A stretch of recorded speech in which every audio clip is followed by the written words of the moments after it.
এক পিঁপড়ে আর এক কাক ছিল খুব ভালো বন্ধু। তারা দুজনেই এক বনে থাকত।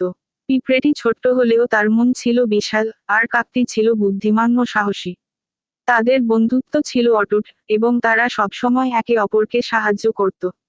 একদিন পিঁপড়েটি খাবারের সন্ধানে বের হয়। চলতে চলতে সে একটি নদীর ধারে পৌঁছায়।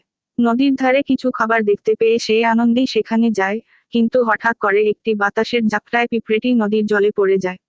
নদীর স্রোত খুব দ্রুত ছিল, আর পিঁপড়েটি কিছুতেই তার শরীরকে নিয়ন্ত্রণ করতে পারছিল না। সে প্রাণপণে চেষ্টা করছিল, কিন্তু সব প্রচেষ্টা বিফল হচ্ছিল। সে বাঁচার আশা প্রায় ছেড়ে দিয়েছিল। ঠিক সেই মুহূর্তে তার বন্ধু কাকটি উড়ে এসে তাকে দেখতে পেল। কাকটি দেখল যে পিঁপড়েটি বিপদে পড়েছে। সে এক মুহূর্তও দেরি না করে একটি পাতা তুলে নিয়ে নদীর উপরে উড়ে গেল। পাতা ঠিক পিঁপড়েটির সামনে ফেলে দিল। পিঁপড়েটি সেই পাতার উপর উঠল এবং ধীরে ধীরে নদীর তীরের দিকে ভেসে এলো।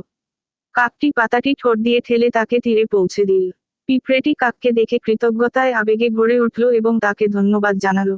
কাকটি মৃদু হেসে বলল, আমরা বন্ধু, এটাই তো আমাদের দায়িত্ব।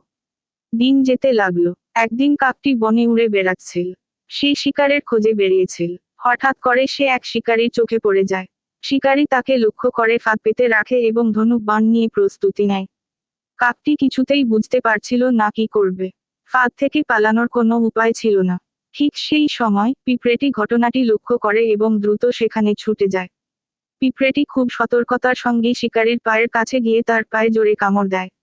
শিকারী ব্যথায় চিৎকার করে ওঠে এবং তার হাত থেকে ধনুক পড়ে যায়। কাকটি সেই সুযোগে ফাঁদ থেকে মুক্ত হয়ে উড়ে যায়। কাকটি উপরে উড়ে গিয়ে পিঁপড়েটিকে দেখে ধন্যবাদ জানায়। সে বুঝতে পারে, তার বন্ধুর সাহায্য না থাকলে সে আজ বাঁচতে পারত না।